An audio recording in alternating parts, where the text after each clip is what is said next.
Alors, bonjour à toutes et à tous et bienvenue sur ce webinaire de présentation du projet de PIX Parentalité Numérique. On est ravis de vous retrouver ce matin pour ce webinaire. On vous souhaite évidemment une très belle année 2025 en vous souhaitant la réussite dans tous vos projets. On va attendre peut-être 1 minute ou 2 que ça se connecte un petit peu. Mais en tout cas, je vous indique donc que ce webinaire est enregistré. À la fin du webinaire, vous recevrez un mail avec le replay si jamais vous avez besoin de partir un petit peu avant ou vous avez besoin de vous rafraîchir les idées sur ce qui a pu être abordé ce matin. Vous recevrez également la présentation qu'on vous enverra par mail par la suite, notamment via le formulaire de newsletter. Donc, si vous êtes déjà inscrit, vous le recevrez. Sinon, il faudra vous inscrire sur ce lien qu'on vous redonnera évidemment à la fin de ce webinaire. Donc voilà, n'hésitez pas à vous réinscrire ou à vous inscrire si vous souhaitez avoir cette présentation. Je vous indique aussi, donc vous avez 2 points, vous avez le chat et un onglet questions en bas à droite. Je vois que vous avez bien trouvé le chat, donc c'est super. Mais donc si jamais vous avez des questions pendant ce webinaire, n'hésitez pas à l'écrire plus tôt dans cet onglet questions parce que le chat peut aller très vite et donc on se perd un petit peu parfois dans tous les messages. Donc n'hésitez pas à indiquer vos questions plutôt dans l'onglet dédié pour qu'on puisse les retrouver et vous répondre. Alors, pour se présenter déjà, donc moi je suis Cyrielle Drian, je suis chargée de partenariat et de développement chez PIX, et donc en charge du projet de parentalité numérique. Et donc je suis accompagnée de mon collègue Lénie qui travaille aussi sur ce projet de parentalité numérique qui lui est responsable plutôt du déploiement scolaire, notamment du second degré. Vous verrez également donc 3 de mes collègues, Gilles, Brad et Colline, qui seront plutôt en charge du chat et de répondre à vos questions pour évidemment qu'on n'en rate aucune, ou du moins le moins possible sur cette présentation. Et vous aurez également une partie plus témoignage, donc avec 3 de nos partenaires qui ont gentiment accepté de témoigner, de vous raconter comment eux utilisent le projet. Donc François-Xavier Costa, donc, qui est conseiller numérique au sein de l'UDAF de Corse, Gaël Jacquemin et Maxime Lemonnier, qui eux travaillent au département des Vosges et qui ont accompagné également leur public avec les parcours parentalité numérique. Alors, le déroulé de ce webinaire, les différents sujets qu'on va aborder. Donc, dans un premier temps, on va vous représenter rapidement les origines et la construction de ce projet. Puis, nous allons détailler donc, le contenu du projet parentalité numérique. On vous parlera de l'outillage du déploiement au sein des établissements scolaires assez rapidement. Et ensuite, on aura un témoignage sur le déploiement. Je précise que ce webinaire est plutôt à destination donc, des structures de médiation numérique et d'accompagnement de parentalité de façon générale. On va parler rapidement des établissements scolaires parce que, évidemment, ils sont intégrés dans le dispositif. En revanche, on est plutôt là sur des structures qui font de l'accompagnement de parents et moins pour des établissements scolaires qui, évidemment, accueillent des parents au quotidien, mais qui seront moins concernés. On aura des informations qui seront données aux établissements scolaires dans un autre créneau, du moins, qui sera proposé à ces établissements scolaires. Donc, pour parler déjà de l'origine, de la construction du projet, donc ça a été une préoccupation, enfin du moins c'est une préoccupation forte des institutions, notamment qui ont commencé lors des États généraux du numérique pour l'éducation, donc en novembre 2020. Si vous vous souvenez, donc c'était lors du second confinement où il y a eu un énorme événement et où en fait cette problématique de la parentalité numérique est vraiment ressortie sur le besoin d'accompagner ses parents. Également, donc, si vous vous en souvenez, en septembre 2024 et en septembre 2023, il y a eu des campagnes de lutte contre le cyberharcèlement avec malheureusement des drames autour de cette question-là. Et donc, nous, on a commencé à travailler sur ce projet dès 2022 pour pouvoir proposer des contenus PIX, notamment sur ce sujet de la parentalité numérique. On voit que c'est une préoccupation qui continue aujourd'hui à faire beaucoup parler, notamment avec la commission d'experts sur l'impact de l'exposition des jeunes aux écrans, sur la publication de la loi SREN, alors qu'il ne va peut-être pas parler à tout le monde, mais du moins sur justement cette notion de parentalité numérique au sein des établissements scolaires, et avec quelques chiffres, évidemment, que vous connaissez déjà probablement, mais donc selon une étude notamment de e-enfance, On voit que l'âge des enfants, enfin de la première inscription sur les réseaux sociaux des enfants est de 8 ans et demi en moyenne. Donc on a une vraie problématique avec 24% des familles confrontées au moins une fois au cyberharcèlement. Donc on voit qu'il y a un besoin important aussi d'accompagner ces familles et les parents autour de ces thématiques. Donc, la question de la parentalité numérique et Pix, pourquoi est-ce que nous, on s'est saisi aussi de ce sujet? Déjà, vous savez que donc, nous, Pix, on porte cet objectif de monter en compétences numériques de tous les citoyens. On est aussi donc une plateforme qui est accessible librement, gratuitement, qui est connue par de nombreuses familles, notamment parce que les élèves utilisent Pix lors du collège et du lycée. Et on a aussi pour nous cette logique que des contenus de la parentalité numérique peuvent aussi être un levier pour amener des parents à développer leurs compétences numériques directement. Donc c'est un projet qui a été créé avec de nombreux partenaires. Donc on a notamment 7 partenaires qui sont spécialistes du sujet de la parentalité numérique, qui ont été intégrés au projet. Donc le ministère de l'Éducation nationale, le groupement d'intérêt public Trousse à projet, l'association e-enfance, l'UNAF, l'association Open, la Ligue de l'enseignement, la Fédération des centres sociaux. Et on a aussi eu des consultations auprès de la CNAF, des fédérations de parents d'élèves, etc. Tous ces partenaires-là nous ont accompagnés sur la création du projet, à la fois sur la création du référentiel, donc des épreuves que l'on a pu faire, mais aussi sur l'expérimentation sur les territoires. Donc là, vous allez avoir des retours d'expérience aujourd'hui. Ce sont notamment des territoires où on a testé certaines hypothèses pour ensuite les mettre à disposition sur le territoire national. Donc on a testé notamment dans les territoires numériques éducatifs, donc qui sont des territoires pilotes du numérique éducatif en France, donc dans 12 départements. Et donc on a notamment testé en priorité dans les Vosges, l'Hérault, la Corse du Sud, le Cher et le Val d'Oise, où on a pu tester des dispositifs et des hypothèses de déploiement du projet. Donc quand on parle de Pix parentalité numérique, de quoi on parle? Donc déjà, on a un référentiel avec 3 thématiques abordées. Donc ce référentiel, vous pouvez le retrouver sur le lien. Vous aurez la présentation, comme je vous disais, donc il ne faudra pas hésiter à jeter un coup d'œil. Mais donc, ces 3 thématiques que l'on aborde majoritairement. On a donc les compétences numériques en lien avec l'école, les compétences numériques liées à l'utilisation du numérique à la maison et les compétences numériques transversales, donc utiles à tout parent au quotidien.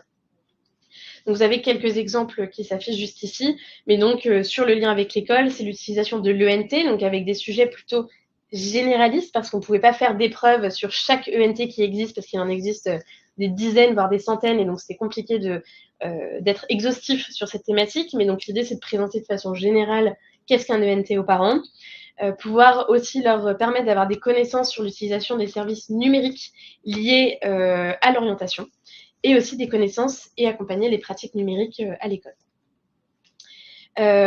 Ensuite, vous avez les compétences numériques qui sont liées à l'utilisation à la maison, et où là, on va être par exemple sur les connaissances donc, sur les outils de recherche adaptés pour les enfants, qu'est-ce que des microtransactions par exemple, choisir des contenus appropriés pour mes enfants, donc que ce soit sur des contenus éducatifs ou autour des jeux vidéo, gérer le temps passé par les enfants sur les écrans, protéger les enfants sur les réseaux sociaux et savoir réagir au cyberharcèlement, donc ce type de sujet. Et ensuite, les compétences numériques transversales, donc utiles à tout parent au quotidien, on va être plutôt sur des compétences en fait citoyennes, donc de savoir faire une recherche sur Internet, en repérant les fausses informations par exemple, connaître les bases des réseaux sociaux, etc., qui ne sont pas que des compétences en tant que parent, mais qu'il faut maîtriser, et où là, il est possible justement de pouvoir développer ces compétences sur le site de Pix. Donc là, vous avez 3 exemples. Alors, c'est peut-être, j'espère que c'est pas trop petit pour vous sur la présentation, mais donc 3 exemples d'épreuves. Comme vous pouvez le voir, si vous connaissez Pix, on reste sur ce fonctionnement avec une question et une petite réponse en dessous. On vous a mis en avant notamment une des épreuves autour du contrôle parental, donc sur un site de vidéo à la demande, donc pour vous montrer aussi comment vous pouvez paramétrer pour les enfants, comment les parents peuvent paramétrer pour leurs enfants en fait ces sites pour s'assurer qu'ils auront des contenus adaptés à leur âge. Et sur la 3e partie, c'est pour notamment permettre aux parents de découvrir aussi d'autres logiciels ou systèmes pour leurs enfants qui puissent leur être utiles. Donc, Pix Parentalité Numérique, on a deux approches distinctes. La première, c'est une découverte des thématiques en autonomie. Donc, tous les parcours liés à la parentalité numérique sont accessibles gratuitement, donc en 5 minutes, en toute autonomie et sur son smartphone, directement sur le site de pix.fr/parents. Ces parcours-là, la particularité, c'est qu'en fait, ils sont jouables sans avoir de compte Pix. Donc, au début du parcours, vous aurez une petite case qui demandera si vous voulez commencer sans compte Pix, ou vous connecter, ou même créer un compte. Donc ça permet aux parents de découvrir les ressources très facilement et de pouvoir en fait les mettre à disposition ces différentes ressources. La deuxième partie, et c'est ce qui va plus vous concerner aujourd'hui, c'est un outillage des structures d'accompagnement. Donc on parle ici des structures de médiation numérique, mais aussi d'accompagnement de parentalité. Et donc là, c'est notamment des kits ludiques, des jeux, des animations clés en main qui sont disponibles sur le site des bases de l'ANCT, que vous connaissez peut-être, et où là, vous pouvez avoir accès, pareil, gratuitement à ces ressources, directement sur le site des bases. Comme je vous le disais, vous aurez la présentation, donc vous aurez aussi les liens, mais sinon, mes collègues peuvent remettre le lien également dans le chat. Donc, sur ce premier, pour détailler un petit peu sur cette première modalité, justement, en toute autonomie. Donc, comme je vous le disais, vous avez donc 9 parcours qui sont disponibles en libre accès, jouables en 5 minutes, 5 à 10 minutes sur son smartphone et sans inscription sur Pix. Donc, tous les parcours sont accessibles sur le site de Pix ou sur le site de partenaires. Pardon. Et à la fin, comme sur chaque épreuve Pix, vous avez accès à des recommandations de ressources à la fin de chaque question, mais aussi à la fin des parcours. Et on aborde des sujets au cœur des préoccupations des parents d'enfants de tout âge. Donc, par exemple, sur le parcours autour du numérique à la maison, on va forcément aborder des questions parfois sur les réseaux sociaux, donc qui ne concernent pas forcément des parents qui ont des enfants en bas âge. En revanche, on va aussi aborder la question du temps d'écran et de la qualité du temps d'écran. Et donc là, qu'on ait un enfant qui soit en maternelle ou au lycée, on va avoir cette même problématique, c'est-à-dire adapter des contenus à l'âge de son enfant. Sur ce qui va venir à partir de 2025, donc sur lequel on est en train de travailler aujourd'hui, on est en train de mettre en place un questionnaire pour aider les parents à choisir les parcours qui correspondent le plus à leurs préoccupations.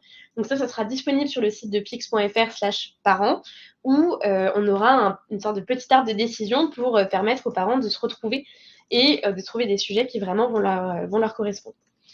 Et le deuxième sujet, donc qui là va arriver assez rapidement, donc ce sont des modules apprenants pour découvrir le sujet. Donc on en aura 3. On aura l'ENT, la signalétique PEGI, donc adapter des contenus sur les jeux vidéo, et le contrôle parental. Et où là, en fait, on aura vraiment un module apprenant avec des explications précises sur ce qu'est l'ENT, comment l'utiliser par exemple. Et ensuite, on pourra venir se tester une fois qu'on aura fait ce petit parcours.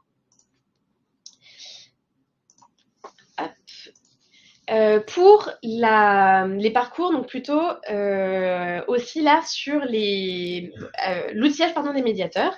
Donc là, on est sur des dispositifs donc ludiques pour outiller des accompagnements numériques. Donc en tant que structure d'accompagnement, donc de médiation numérique ou pas, vous pouvez évidemment utiliser les parcours du site de pix.fr. Par exemple, en les diffusant sur un tableau un peu comme un quiz où tout le monde répond, où les parents le font chacun derrière un ordinateur ou leur smartphone en même temps. Ça, vous pouvez évidemment l'utiliser pour vos accompagnements, mais vous avez aussi des points qui vont un petit peu plus loin, avec notamment des affiches que vous pouvez utiliser, où vous avez un petit QR code que vous pouvez mettre dans vos espaces pour que les parents puissent les découvrir avec vous. Vous avez aussi donc une roue de la parentalité numérique qui a été créée pour pouvoir justement animer des temps sur des événements, sur des cafés de parents, etc. Donc ça, nos différents partenaires en parleront mieux que moi. Ils pourront développer tout à l'heure sur comment ils le proposent justement. Et aussi un suivi des résultats à la fin du parcours pour pouvoir après pouvoir avancer sur ce que vous proposez. Ce qui va arriver en 2025, et pareil, ça va arriver assez vite dans les prochaines semaines, c'est une attestation de fin de parcours sur un parcours qui sera dans vos espaces Pixorga, donc pour ceux qui sont outillés d'un espace Pixorga, donc qui est l'espace de suivi de résultats de vos participants et de vos usagers. Cette attestation, elle permettra de valoriser l'engagement des parents qui se sont lancés sur ces thématiques. On ne sera pas sur une attestation de réussite ou pas, mais vraiment sur une attestation en fait pour valoriser la participation sur ces parcours. Est-ce qu'on prend quelques questions peut-être? On peut prendre quelques questions s'il y a, oui. Alors, on a une question de Laetitia. À quelle échéance le questionnaire de positionnement pour les parents? Alors là, ça va arriver dans maximum 1 mois. Il faut qu'on travaille dessus et donc je parle sous le contrôle de Gilles qui est responsable communication, mais ça va arriver assez rapidement. Donc normalement dans le mois qui arrive, d'ici février. Alors, une question sur les classes également. Ah oui, alors peut-on créer des classes dédiées pour éviter que les enfants n'aient à s'identifier avec un email, mais quand même suivent les résultats avec des pseudos imposés? Alors, pour le déploiement scolaire, là je laisserai mon collègue répondre là-dessus. En revanche, pour les parents, on n'aura pas de système de classe parce que les parcours aujourd'hui ne sont pas accessibles sur les espaces Pixorga.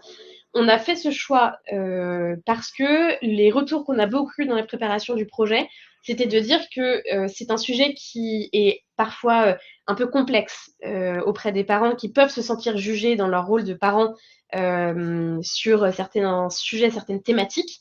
Et donc c'est pour ça qu'on a fait le choix aujourd'hui de laisser plutôt des parcours qui sont en libre accès, que vous pouvez faire en accompagné, mais où vous n'aurez pas forcément les résultats qui vont remonter dans les espaces Pixorga. C'est un sujet où on en a beaucoup discuté avec des personnes qui ont testé et qui nous ont fait des retours. On va probablement évoluer sur cette thématique-là.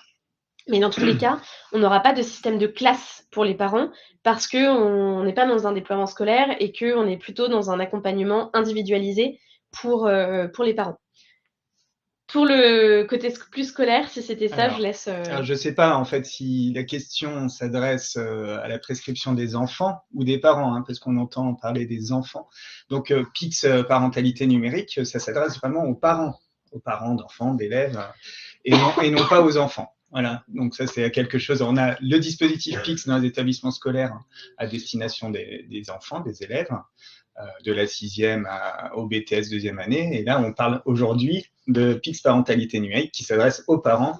Et les parents, on va en parler tout à l'heure, sont adressés à travers la page pix.fr/parents.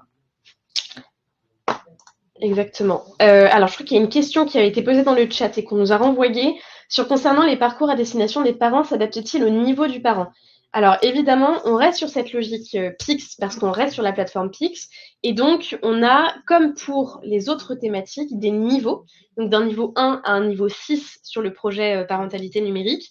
Et donc, en fonction des réponses qui sont données par les parents, les questions vont plus ou moins être de plus difficiles. Si le parent donne que des mauvaises réponses, on va rester sur des questions de bas niveau, de niveau 1, voire 2 maximum.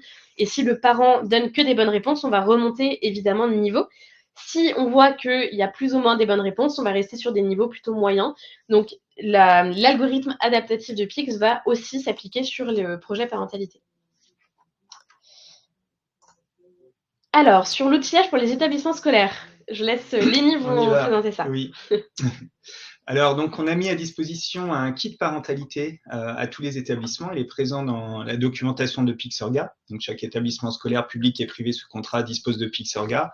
Et dans cette documentation, vous trouverez notamment un flyer pour les parents qui existait déjà jusqu'à présent, où on évoquait surtout le vécu de l'enfant, à savoir la certification en 3e, en terminale, les parcours en 6e. Et maintenant, on a en bas à droite, vous voyez, Pix, c'est aussi pour les parents. Donc, l'annonce de ce nouveau dispositif pour les parents. Donc voilà, on a les deux publics qui sont adressés à travers ce flyer, réalisé par la communication. Je vois qu'on a Gilles avec nous, donc merci beaucoup pour la modif de ce flyer. Est-ce que tu peux passer à la... Oui, bien sûr. Merci. Et dans ce kit, l'idée, c'est d'outiller les établissements scolaires pour faire connaître ce dispositif aux parents. On sait, on est enseignant hein, pour beaucoup dans le pôle second degré. On sait que les parents, on ne les voit pas beaucoup. On ne voit pas forcément non plus ceux que l'on voudrait voir. Hein. Donc, on a essayé de faire en sorte qu'ils puissent être sensibilisés à l'existence de ce dispositif au moment où ils sont dans l'établissement, donc à travers des affiches qui peuvent être placés au niveau du secrétariat, dans les couloirs, et qui peuvent être affichés spécifiquement également le jour des réunions parents-professeurs. Et ces affiches, elles sont connues également de la médiation numérique, hein, c'est une adaptation en quelque sorte, avec une question qui titille, on a envie de connaître la réponse, et effectivement, le seul moyen de pouvoir répondre, eh bien, c'est de scanner le QR code et de jouer un des parcours dont vous a parlé Cyrielle tout à l'heure. Et on a également dans ce kit, alors ça c'était une demande des enseignants que l'on a rencontrés, on y avait pensé, ils le faisaient déjà eux-mêmes, donc des feuilles A4 avec un certain nombre de QR codes qui renvoient vers la page pix.fr/parents où on peut accéder directement, sans compte, gratuitement, en 5 minutes, et qui fonctionnent sur smartphone, les parcours parentalité numérique. Voilà, donc pour l'instant, c'est comme cela qu'on outille les établissements, mais j'ai vu dans les participants qu'on a de nombreux enseignants et notamment quelques ambassadeurs, dont Emmanuel. Et pour vous dire qu'on va réfléchir avec les ambassadeurs PIX, donc qui nous accompagnent au quotidien dans l'accompagnement des établissements scolaires. On va réfléchir à une méthode, à une manière de valoriser ces parcours à la rentrée prochaine dans le cadre de la loi Sren. La loi Sren, elle dit qu'une information doit être donnée aux familles à la rentrée scolaire concernant la parentalité numérique au sens large, et bien entendu, les parcours PIX pour les parents ont toute leur place. Donc, nous allons réfléchir avec eux, et n'hésitez pas à vous tourner vers eux, chers enseignants, si vous avez des idées, pour faire en sorte que les parents puissent connaître ce dispositif, puisque voilà, il est gratuit, il se fait simplement, et on sait, de par les retours qu'on a eus, qu'il fonctionne très bien. Enfin, dans ce kit, on a une feuille qui précise en fait le rôle des établissements scolaires. Et le rôle des établissements scolaires, je voyais Laetitia, alors je ne sais pas si elle est enseignante ou pas, hein, le rôle des établissements scolaires, ce n'est pas de suivre les parents de la même manière que l'on suit les élèves, de voir leur progrès ou autre. Le rôle des établissements scolaires tel qu'il est défini pour le moment, c'est bien de faire connaître ce dispositif. On peut utiliser les parcours PIX pour les parents et mettre en place de la médiation numérique au sein des établissements, mais voilà, c'est de la décision de l'établissement, il n'y a pas d'obligation du tout à faire cela. Donc, les établissements scolaires sont pour l'instant des acteurs d'orientation, ils orientent les parents vers ces parcours, mais ils peuvent s'en saisir à un autre degré, c'est ce à quoi on va réfléchir à la fin du mois, en espérant vous proposer des kits clés en main pour la rentrée prochaine. Je suis allée trop vite sur le passage de la slide. Mais alors, c'était surtout que ça fait un lien avec ce que Lénie vient de vous dire notamment. Donc, parce que nous, on a souvent la question de savoir si on peut, nous, intervenir au sein d'établissements scolaires ou de structures de médiation de façon générale.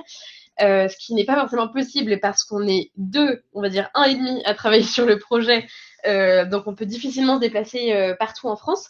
En revanche, pour les structures, les établissements scolaires notamment, vous avez une cartographie nationale qui est mise en place par l'ANCT, donc l'Agence nationale de la cohésion des territoires, qui met en avant les structures de médiation numérique notamment qui font de l'accompagnement autour des sujets de parentalité numérique et avec qui, évidemment, vous pouvez échanger donc en proximité.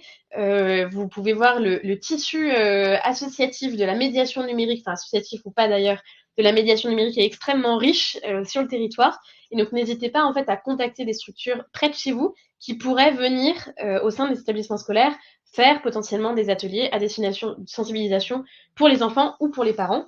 Donc, c'est pour ça que nous, on met en avant cette cartographie qui est très complète. Vous aurez évidemment le lien de cette cartographie sur la présentation. On l'a intégré sur l'image, donc quand vous cliquez dessus, vous aurez accès directement. Mais sinon, je pense que mes collègues peuvent vous la renvoyer s'il faut. Mais là, vous pouvez trouver des acteurs qui sont extrêmement compétents et qui peuvent évidemment vous accompagner sur ces thématiques-là. On va passer sur la partie plus témoignage avec nos différents partenaires qui ont accepté et en commençant avec François-Xavier. Oula, j'ai perdu la connexion. Je crois que j'avais perdu ma connexion Internet, mais c'est de retour. Donc avec François-Xavier, qui donc est de l'UDAF de Corse et qui a utilisé notamment la roue de la parentalité numérique. Donc François-Xavier, je vous laisse un petit peu partager votre expérience sur ce sujet. Alors bonjour, donc nous on l'a utilisé dans le cadre du programme Territoire numérique éducatif, plus connu sous le nom de TNE, avec des partenaires de médiation numérique. Et cette RouPix a été utilisée donc en physique, on peut un peu l'apercevoir derrière moi. On n'a pas fait le choix d'utiliser celle numérique pour différentes raisons, plus pour l'aspect, pour favoriser le non numérique, entre guillemets, surtout dans le cadre d'événements, puisqu'on l'a utilisé dans des espaces ouverts au grand public, dans plusieurs types d'événements, type soit des forums d'associations, soit des événements où les familles étaient présentes, organisés par les communes ou les Comcom, et également dans des galeries de centres commerciaux. Voilà, ça a été également fait dans ce sens-là. L'avantage de cette roue physique, avec les couleurs, etc., c'est qu'en fait, elle attire. Elle attire notamment les enfants, les familles, et ensuite et les parents donc ensuite, ce qui nous permet de dialoguer avec eux, de faire la roue et d'instaurer différents dialogues et différents thèmes, et de voir un peu aussi sur quoi ils sont assez ils sont en aisance ou pas trop. Ça nous permet un peu de voir un peu sur quel terrain on est. Voilà, ça, mais on joue, par contre, il est vrai, avec les enfants également. C'est-à-dire, on ne fait pas que parents, puisque les enfants nous permettent d'attirer les parents. Voilà, ça, c'est les questions. C'est pour ça que les questions sont un peu adaptées aux deux dans notre cas. Dans le cas des événements, alors comment on a fait? On a fait une communication souvent, en disant, voilà, il va y avoir la RouPix qui sera présente à tel événement, à tel moment, etc. Mais on s'est assez vite rendu compte que ce n'est pas par rapport à cette communication que les gens venaient, c'était plus par rapport à l'opportunité quand ils étaient déjà sur les lieux et qu'ils venaient à nous. Voilà, tout simplement. Donc, on s'est rendu compte que ce n'est pas forcément la communication sur Pix. On continue à en faire. On continue pour que Pix soit identifié, pour marteler Pix, et pourquoi? Pour derrière permettre ensuite de les décaler sur des ateliers plus classiques, notamment avec Pix Parents, comme ça avait été expliqué tout à l'heure, ou sur des parcours individuels. Voilà. Ça permet, ce format permet, donc nous, le format en événement, le RouPix, on arrive à avoir en moyenne sur une heure, une quinzaine de familles. Voilà. Entre 10, 20, ça va dépendre un peu des fréquentations, des endroits, mais on arrive à avoir une quinzaine de familles, donc on est assez content parce que ce n'est pas toujours simple de mobiliser les parents sur ce genre d'activité. Voilà. Et cette roue, on va sûrement encore l'adapter encore plus à différents types d'événements, c'est-à-dire qu'on va la personnaliser de plus en plus. Notamment, on va avoir des événements là, type beaucoup plus basés sur le gaming, le jeu vidéo. Et donc, les thèmes vont être beaucoup plus en adéquation avec le type d'événement.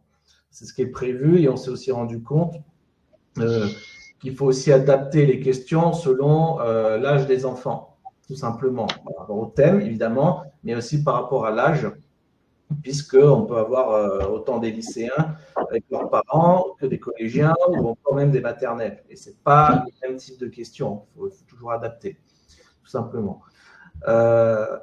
Ensuite, à ce niveau-là, on propose aussi donc l'avantage de cette RouPix, c'est vraiment un animateur, même s'il n'est pas forcément formé, peut très vite prendre en main la roue. Il suffit qu'il ait observé une fois un processus, un parent qui arrive, discussion d'entame, lancement de la roue, question, ainsi de suite, tout ce processus. Et c'est bon, il a compris, n'importe qui, un bénévole peut prendre la roue en main et faire l'animation, sachant que sur les fiches de questions, tout est indiqué dans le sens qu'il y a la question, mais il y a aussi les petits conseils pour l'animateur, dans le sens, voilà, vous pouvez aller plus loin ou donner un petit conseil en plus par rapport à la question. C'est l'avantage de cette rapidité de prise en main pour les animateurs. Par contre, on s'est assez vite rendu compte sur le terrain qu'il vaut mieux être au moins 2 pour faire cette animation. seul, c'est faisable, mais c'est très compliqué sur la fréquentation. Ça devient très compliqué. Donc, vraiment, c'est le conseil, c'est vraiment être au moins 2. 3, c'est encore l'idéal, dans le sens que s'il y a besoin, des personnes peuvent aller chercher aussi les parents sur un type d'événement, de ce genre de choses. Mais c'est vraiment le mieux. Et parfois, il peut même y avoir, même avec une seule roue, il peut y avoir 2 activités en simultané, selon les familles et la fréquentation. Voilà. Super. Alors j'ai cru voir une question enfin en tout cas une réflexion qui disait que c'était effectivement difficile de mobiliser les parents lors de soirées dédiées ou du moins de temps dédiés.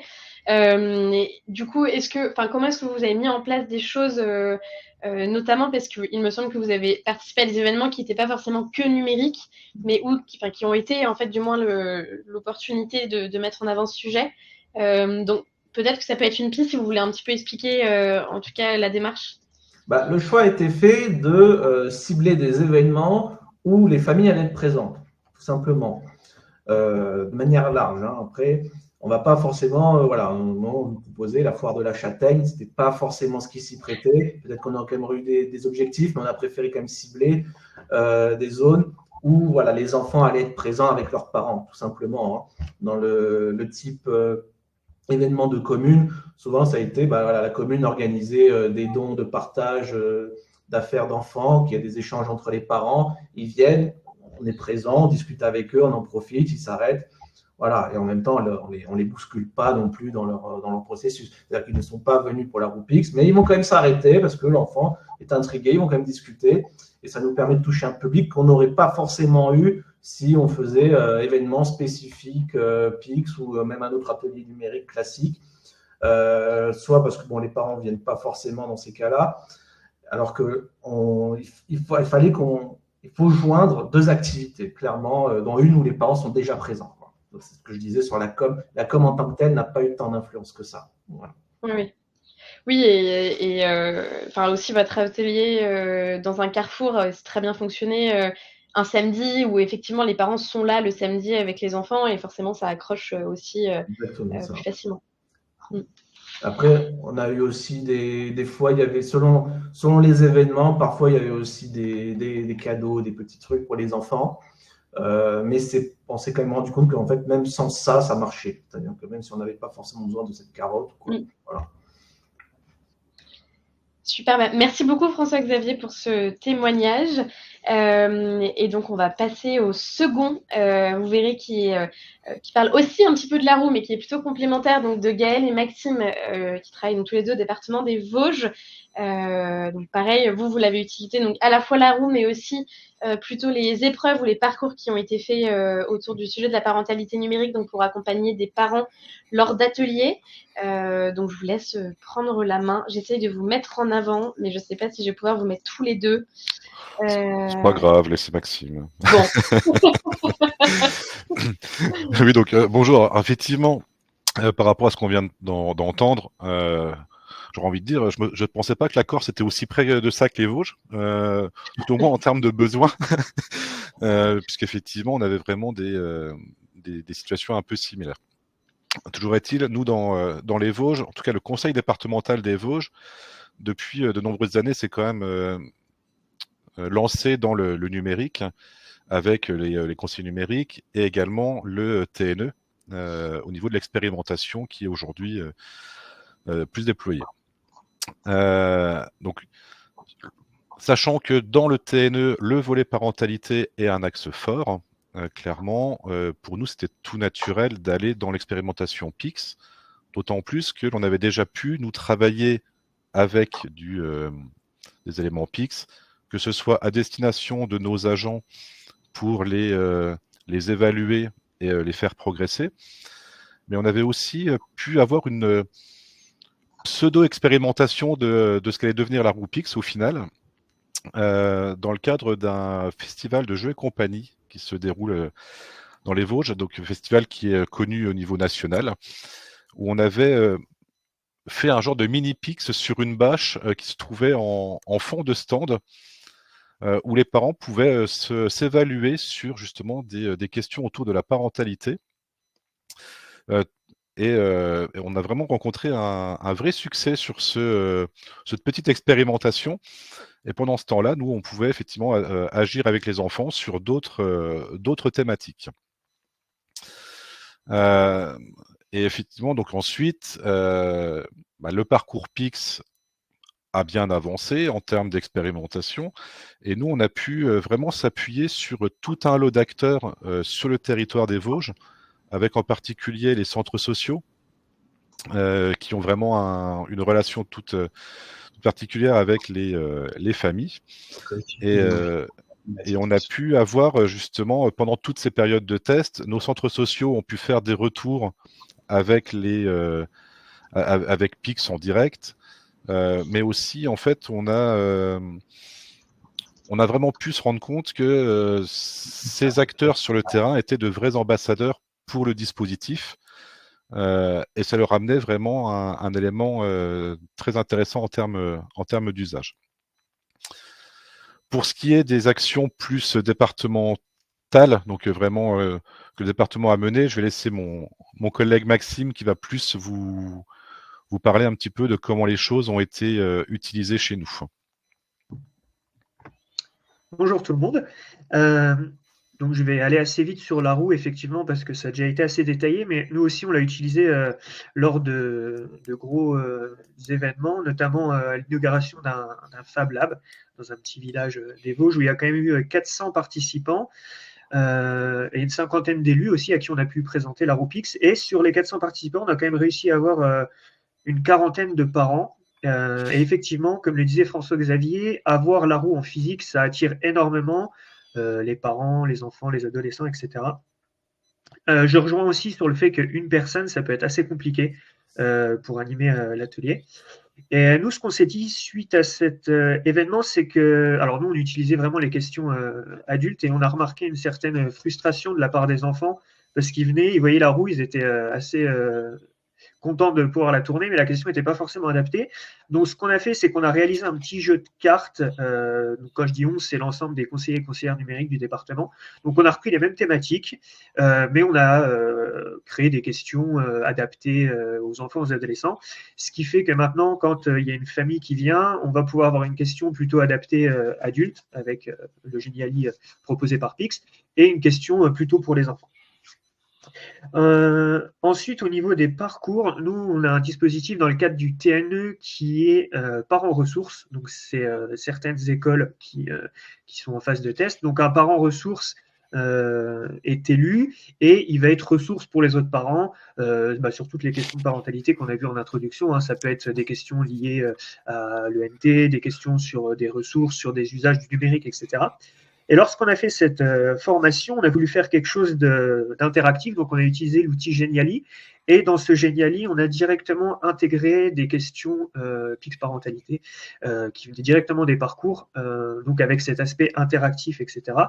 Et bien sûr, on renvoie les parents vers les parcours pour insister sur le côté ludique et interactif. Le fait qu'on peut se former en autonomie à la maison, sans inscription, sans prendre énormément de temps et surtout avec un côté très ludique et très interactif qui pourrait faire peur. Sinon, se former déjà sur la parentalité, ça peut être un petit peu compliqué, mais ce serait quelque chose d'ultra formel, ça le serait encore plus. Donc ça, on l'a directement intégré dans nos outils. Et comme disait Gaël, dans les Vosges, s'il y a des joueurs et des joueuses, vous savez qu'il y a Jeux et compagnie, donc c'est un événement quand même hyper important. Il y a 16 000 visiteurs sur 3 jours. Il y a 6 500 mètres carrés d'exposition avec 250 bénévoles, 500 tables de jeux. Et donc cette année, on va directement amener la roue PIX parce que ça nous semble pertinent d'amener cette roue dans un festival de jeux de plateau parce qu'elle-même peut être considérée comme un jeu et en tout cas comme un outil hyper ludique.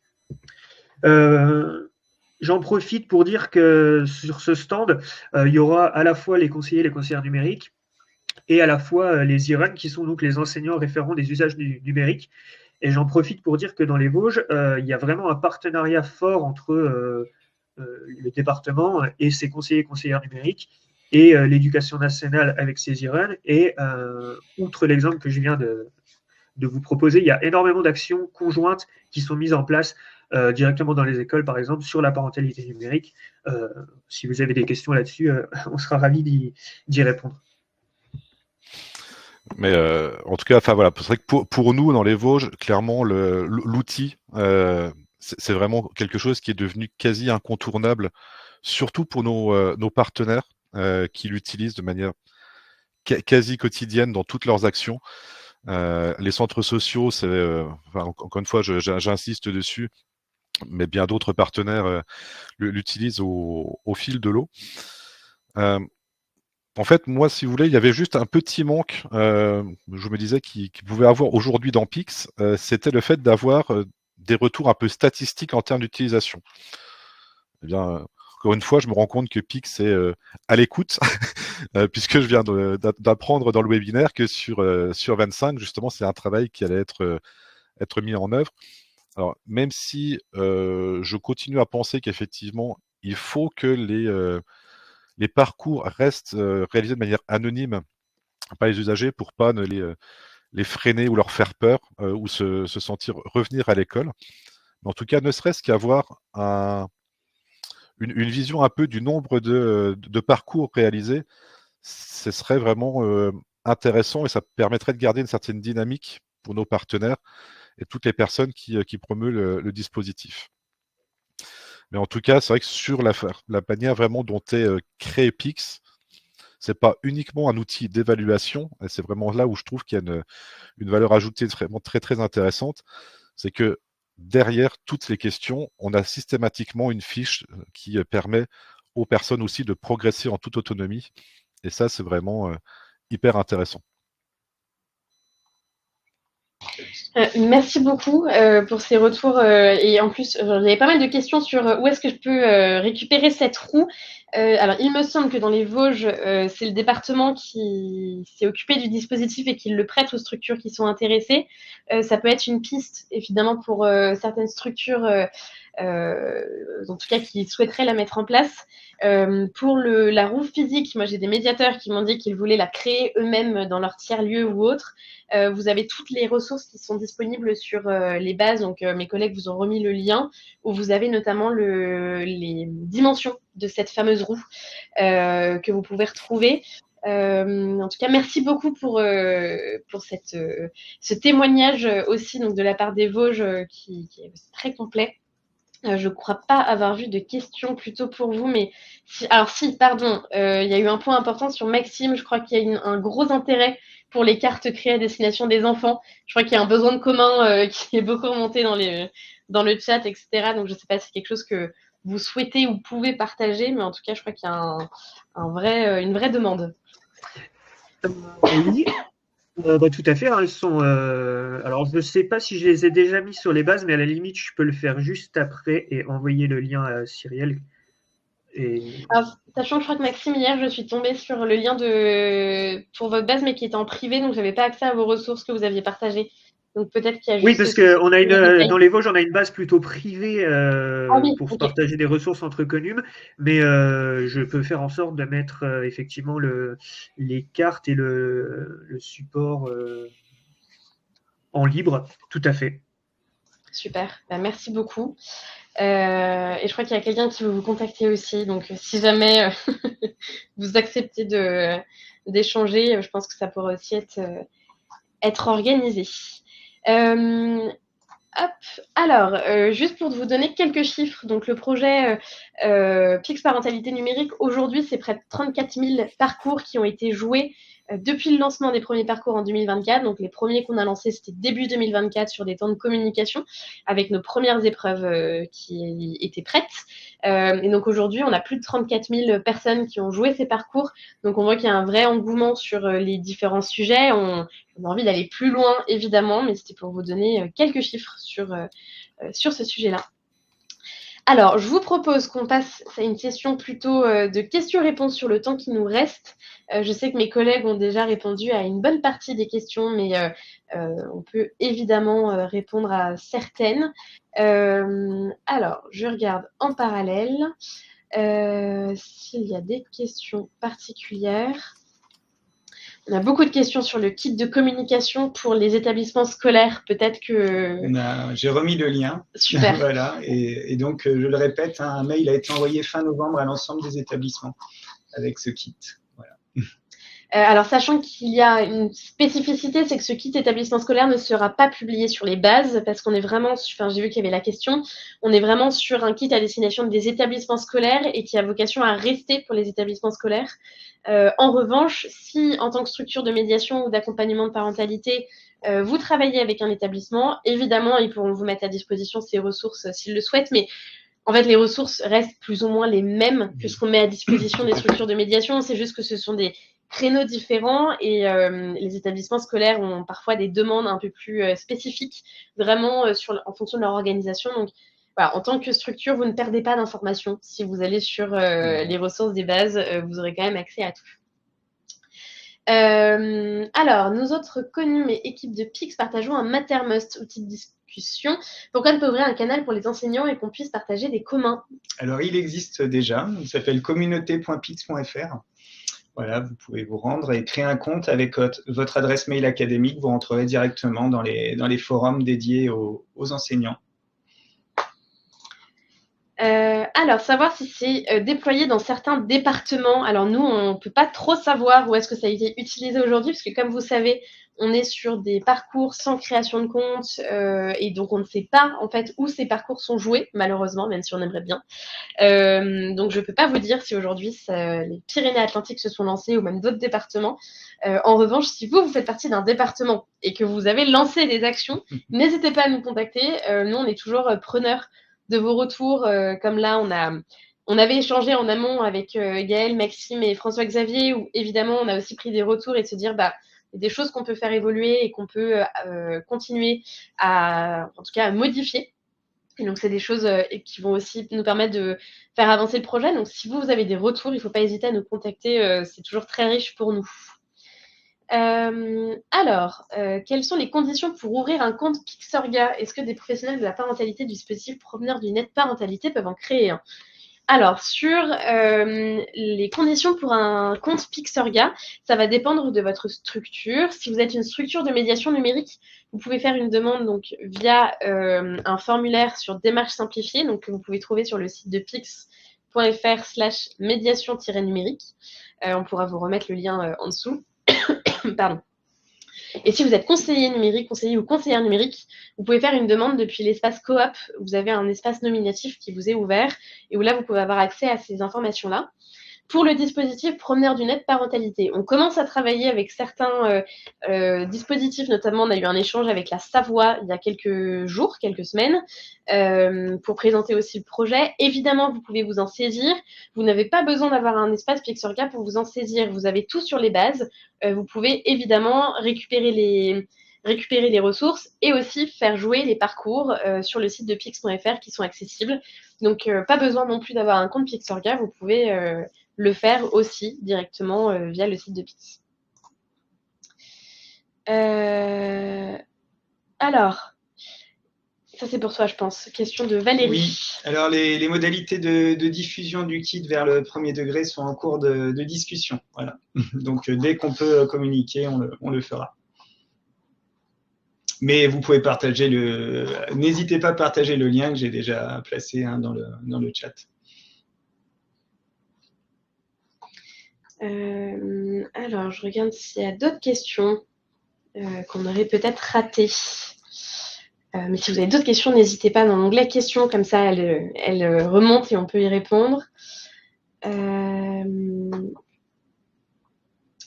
Alors, s'il y avait une question, sur les conseillers numériques qui interviennent au sein des établissements scolaires, s'ils auront la possibilité de créer des classes. Alors, non. En fait, l'organisation sur Pixorga classe est réservée aux établissements scolaires et ne sera jamais accessible aux autres typologies de structures. Là-dessus, je ne prends pas tout de risque en vous disant ça. Donc, aujourd'hui, vous n'aurez pas cette possibilité-là sur un Pixorga médiation numérique. Alors, à l'université, nous avons un Pixorga, nous avons aussi beaucoup de parents. Il semble qu'on pourrait valoriser le temps passé pour apprendre, donc CPF, via les DRH ou autres, peut-on? Alors, c'est toujours une question compliquée parce que on parle ici de compétences en tant que parent et pas de compétences numériques professionnelles. Et donc, pour nous, on ne souhaite pas que ces compétences soient mises en avant sur des dispositifs professionnels type CPF parce que, en fait, on n'est pas dans une logique certifiante, on est vraiment dans une logique de sensibilisation. Et donc, on a certaines universités qui nous ont demandé s'ils pouvaient l'utiliser plutôt dans une logique de partage de la ressource à leurs salariés, à leurs différents étudiants potentiellement.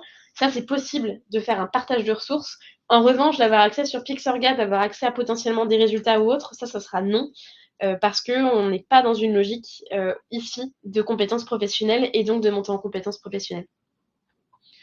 On a eu beaucoup de ce retour justement lors de la préparation en fait de ce projet, justement de faire le maximum pour éviter un petit peu cette confusion de compétences professionnelles et de compétences de parentalité qui sont distinctes. Et donc, on met un point d'honneur à bien les séparer. Alors, il y avait aussi une question pour le département des Vosges sur les bases. Je crois qu'on a du mal à trouver votre ressource. Donc, si jamais Maxime ou Gaël, vous avez le lien, je pense que ça serait utile pour les différents participants. Alors, il y a un autre point sur ce qu'on a dit sur Pixorga et parents. Alors, je ne sais pas trop ce qui vous manquait, n'hésitez pas à compléter. Mais ce qui est important, en fait, c'est de dire qu'aujourd'hui, le dispositif parent, vous n'êtes pas obligé d'avoir un compte Pixorga pour le déployer dans vos structures et auprès des parents que vous accompagnez. Voilà, c'est le point important aujourd'hui. Alors, je crois qu'on a fait le tour des questions. J'essaie de voir s'il y en a d'autres. N'hésitez pas. Mais je crois qu'on a déjà répondu à une bonne partie. Alors si, pardon, il y a aussi peut-être cette question qui est importante. Je ne parviens pas à télécharger les questions de la roue. Alors effectivement, on ne peut pas télécharger les questions qui sont issues de la roue. Vous pouvez plutôt avoir accès à cette roue pour l'utiliser, donc en complément de la roue physique qui est à côté. En revanche, vous ne pouvez pas télécharger les questions. Ça, c'est un point aussi qui est parfois un peu compliqué chez Pix, c'est qu'en fait, nous sommes, la propriété intellectuelle des questions appartient à Pix, et donc on a toujours ce point un petit peu sensible de diffusion des questions. Là, on est sur un sujet de sensibilisation, donc on a eu les autorisations pour diffuser ces épreuves, etc., ce qui n'est pas le cas pour le reste des sujets Pix. Où c'est toujours plus compliqué, et donc en fait on ne peut pas télécharger les questions Pix de façon générale, et pas non plus du coup sur la parentalité, même si c'est mis à disposition de cette façon.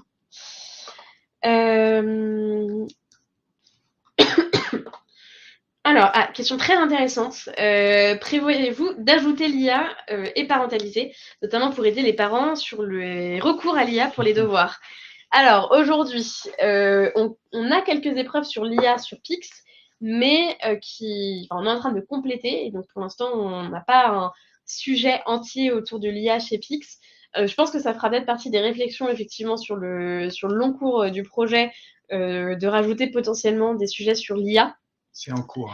C'est en cours. Il y a des sujets qui sont travaillés, également un module X, un petit module de formation. Donc, ça, c'est dans la besace pour 2025. Et dans tous les cas, si ce n'est pas ajouté au référentiel parentalité, ce sera sur le référentiel de Pix qui sera disponible si les parents créent un compte sur Pix et ensuite choisissent la compétence liée à l'IA. Donc, même si ce n'est pas lié directement au référentiel parentalité, ce sera quand même disponible dans les mêmes conditions, gratuitement, pour tous. Et il y a ce petit module apprenant aussi qui arrive sur le sujet. Alors, pour les conseillers numériques qui interviennent dans les établissements scolaires, nous donnons des cours dans le domaine multimédia. Est-ce que le directeur d'établissement peut nous confier un espace enseignant, même si on ne l'est pas? Désolée d'insister, c'est important. Avoir un espace enseignant en tant qu'intervenant externe. Non, c'est pas possible parce que les espaces Pixorga des établissements scolaires importent la base du système d'information de l'établissement. Donc, vous n'avez même pas les enseignants, en fait, au sein des espaces Pixorga des établissements. Seuls les élèves sont concernés par par la prescription au niveau des établissements scolaires. Même les enseignants sont suivis par les DRAN.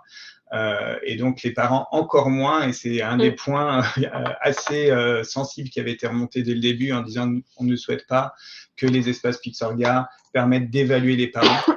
Et c'est pas l'idée du dispositif. Hein. L'idée c'est vraiment de viser la montée en compétences. Je parle bien ici des établissements scolaires. Oui, et ce qui est aussi important en fait à noter, c'est que, tout ça c'est bloqué pour des raisons de données personnelles. On est sur des données très sensibles quand on parle des données d'élèves et notamment sur des niveaux de maîtrise numérique, notamment pour des questions de souveraineté numérique qui est aujourd'hui un sujet qui prend de plus en plus d'importance au vu des actualités que l'on peut entendre aujourd'hui. Et donc c'est pour ça qu'en fait on limite les accès de ces espaces-là. Et donc, vous ne pouvez pas avoir accès aux données des élèves en tout cas, être intégrés dans les espaces.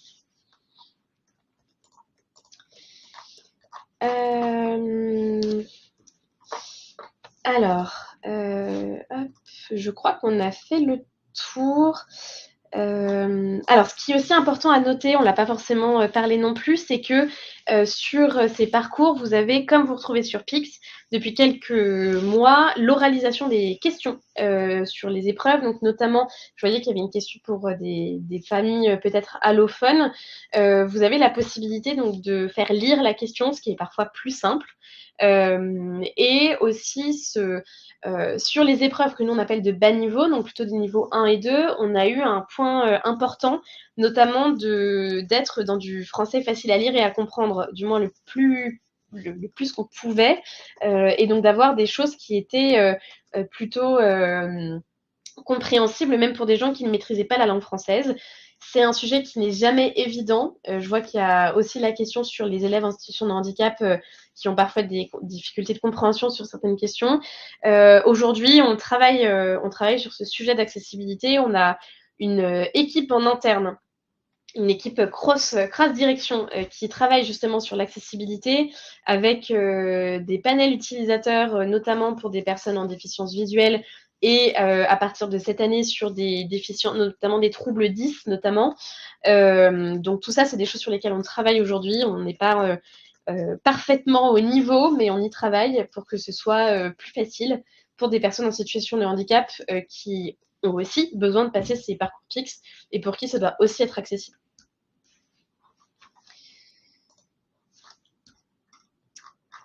Voilà, je pense qu'on a répondu à toutes les questions. Si jamais on l'a oublié, n'hésitez pas à la faire remonter en nous disant potentiellement voilà, s'il y a des choses qu'on n'a pas forcément abordées. Dans tous les cas, vous pouvez nous contacter évidemment donc via le support de Pix, donc support.pix.org. Vous pouvez également vous inscrire à la newsletter Pix Parentalité Numérique pour recevoir ce support si vous n'êtes pas déjà inscrit. Pardon. Donc je remercie encore les différents partenaires, donc Maxime, Gaël et François-Xavier qui nous ont fait le plaisir aujourd'hui de faire un petit retour d'expérience sur le déploiement de Pix. J'espère qu'on a pu répondre à vos questions et vous donner envie de tester ces différentes ressources. Voilà, donc j'espère en tout cas que ça pourra vous convenir, et si jamais vous avez des retours en l'utilisant, n'hésitez pas à nous contacter sur donc, le support.pix.org. On est toujours preneur de tous ces retours pour améliorer le dispositif. Donc voilà, n'hésitez vraiment pas à nous contacter sur le Mattermost aussi si vous êtes conseiller numérique, on est disponible.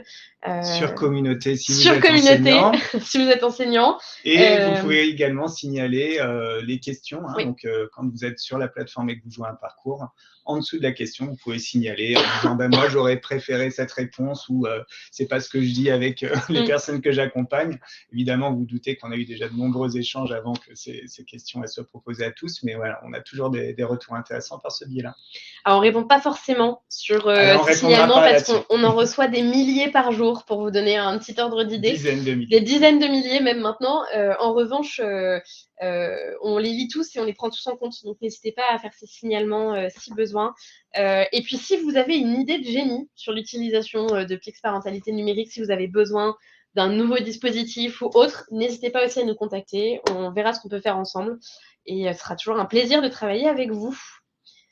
Voilà, merci beaucoup. Je pense qu'on a fait le tour. On vous souhaite à toutes et tous une très bonne journée et on vous dit à bientôt. Au revoir.